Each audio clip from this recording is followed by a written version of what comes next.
Hello.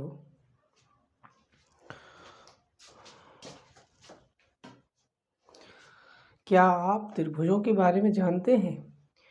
मित्रों, त्रिभुजों के कितने प्रकार होते हैं, भुजाओं के आधार पर कितने होते हैं, कोणों के आधार पर कितने होते हैं, इस वीडियो में आप सब कुछ सीखने वाले हैं। तो आइए शुरू करते हैं। त्रिभुजों के प्रकार कोणों के आधार पर तो 3 प्रकार के होते हैं। नंबर 1, न्यून कोण त्रिभुज। न्यून कोण त्रिभुज। दूसरा, समकोण त्रिभुज। समकोण त्रिभुज। और तीसरा, अधिक कोण त्रिभुज।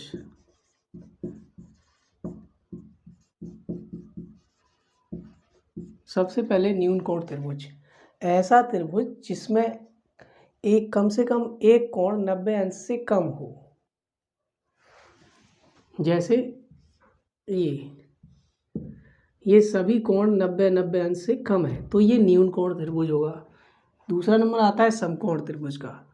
तो ऐसा त्रिभुज जिसमें एक कोण 90 अंश का हो, वो समकोण त्रिभुज कहलाता है। तो ये 90 अंश का है। ABC कोई त्रिभुज है, ये 90 अंश का है, तो ये समकोण त्रिभुज हो गया। इसमें सबसे बड़ी भुजा होगी वो कर्ण होती है, और बाकी ये लंब और ये आधार होती है। उसके बाद अधिक कोण त्रिभुज। अधिक कोण त्रिभुज में एक कोण 90 अंश से अधिक होता है और 180 अंश से कम होता है, तो ऐसा त्रिभुज अधिक कोण त्रिभुज कहलाता है। तो फिर से जान लीजिए, न्यून कोण त्रिभुज में तीनों कोण 90 अंश से कम होते हैं। अधिक कोण समकोण त्रिभुज में एक कोण 90 अंश का होता है, तो उसको समकोण त्रिभुज कहते हैं। अधिक कोण त्रिभुज में एक कोण 90 अंश से अधिक हो, 100 अंश का हो सकता है, 110 का हो सकता है। अब इसका क्षेत्रफल किस तरह से निकालते हैं? तो इसमें क्षेत्रफल के लिए आपको ऊंचाई ज्ञात करनी पड़ेगी। तो इसका क्षेत्रफल हो जाएगा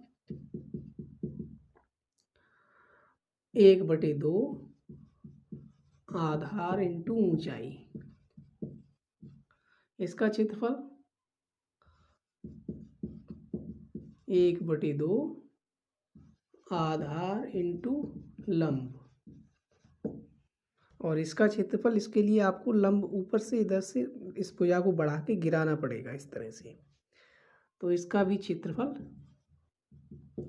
1/2 आधार इंटू ऊंचाई।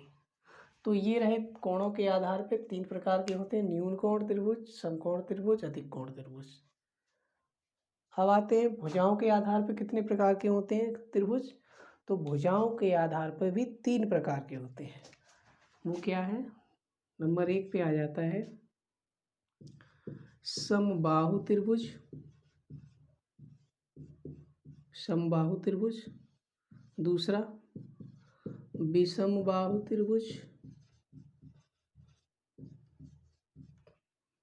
और तीसरा, समद्विबाहु त्रिभुज। समबाहु त्रिभुज में क्या होता है, जैसा कि इसका नाम है समबाहु। सम मीन्स होता है समान और बाहु मीन्स भुजाएं। तो ऐसा त्रिभुज जिसमें तीनों भुजाएं समान हो, इस तरह से ये भुजा और ये भुजा, तीनों भुजाएं ये समान है, तो ये समबाहु त्रिभुज है। इसका क्षेत्रफल किस तरह से निकालते हैं? क्षेत्रफल के लिए इसका सूत्र,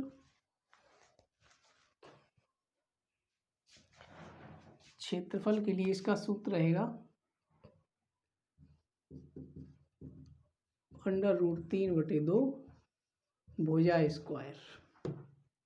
विषमबाहु त्रिभुज में क्या होता है, तीनों भुजाएं अलग अलग होती हैं, तीनों भुजाएं डिफरेंट लंबाई की होती हैं, तो उसको विषमबाहु त्रिभुज कहते हैं। उसका क्षेत्रफल कैसे निकालते हैं?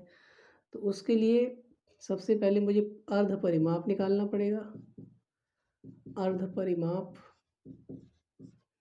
इसको मैं बाद में बताता हूँ। अर्ध परिमाप S बराबर ABC/2। ये ABC क्या है? ये कोई ए भुजा है, ये बी भुजा है, ये सी भुजा, तीनों भुजाएं ये अलग अलग लंबाई की हैं। तो तीनों भुजाओं को जोड़ेंगे तो ये तो परिमाप हो गया, उसको 2 का भाग लगा देंगे तो अर्ध परिमाप हो जाएगा। फिर इसका क्षेत्रफल निकालने के लिए एक फॉर्मूला रहेगा, S minus A, S minus B, S minus C. ये अंडर रूट के अंदर है। इस फॉर्मूले को हीरोन सूत्र कहते हैं, ध्यान रखेंगे, हीरोन सूत्र। फिर तीसरा नंबर आ जाता है भुजाओं के आधार में समद्विबाहु त्रिभुज। समद्विबाहु त्रिभुज ऐसा त्रिभुज जिसमें 2 भुजाएं समान हो।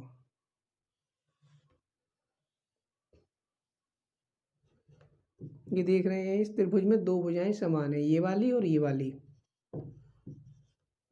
तो इस त्रिभुज को हम समद्विबाहु त्रिभुज कहते हैं। इसका क्षेत्रफल भी आप इसी फॉर्मूले से निकाल सकते हैं, हीरोन सूत्र से। तो एक बार फिर से पूरा जांच लेते हैं। त्रिभुजों के प्रकार, त्रिभुज कोणों के आधार पर 3 प्रकार के न्यून कोण त्रिभुज। न्यून कोण त्रिभुज में जिसका ऐसा त्रिभुज जिसमें कोई तीनों कोण 90-90 अंश से कम हो तो न्यून कोण त्रिभुज होता है। उसका क्षेत्रफल 1/2 आधार इंटू ऊंचाई। दूसरा है समकोण त्रिभुज, ऐसा त्रिभुज जिसमें एक कोण 90 अंश का हो तो समकोण त्रिभुज होता है, क्षेत्रफल 1/2 आधार इंटू लंब। अधिक कोण त्रिभुज जिसमें एक कोण 90 अंश से अधिक हो तो वो अधिक कोणीय त्रिभुज होता है। इसका क्षेत्रफल निकालने के लिए इस भुजा को आगे बढ़ाना पड़ता है और ये ऊंचाई हो जाती, तो आधार इंटू ऊंचाई। भुजाओं के आधार पर समबाहु त्रिभुज, तीनों भुजाएं समान हो, तीनों भुजाएं समान होती हैं, इसमें ध्यान रखेंगे तीनों कोण भी 60-60 अंश के होते हैं। विषमबाहु त्रिभुज, तीनों भुजाएं अलग अलग, तो इसका क्षेत्रफल निकालने के लिए ये अर्ध परिमाप निकालना पड़ेगा, अर्ध परिमाप। उसके बाद क्षेत्रफल, ये हीरोइन सूत्र है, और समद्विबाहु त्रिभुज में भी यही सूत्र लग जाता है। Thank you.